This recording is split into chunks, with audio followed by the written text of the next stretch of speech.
Hi friend, good morning. দেখছো কীরকম জল জমে আছে এখনও রান্নাঘরে। এই অবস্থায় রান্না করতে হচ্ছে, খুব অসুবিধে হচ্ছে। এই যে সিঁড়িগুলো ইট দিয়ে দিয়ে রান্না করছি।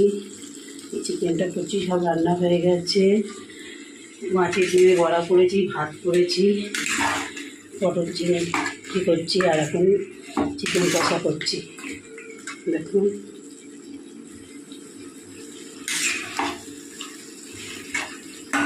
রান্না করতে খুব অসুবিধা হচ্ছে, জলের মধ্যে বুঝতেই পারছো।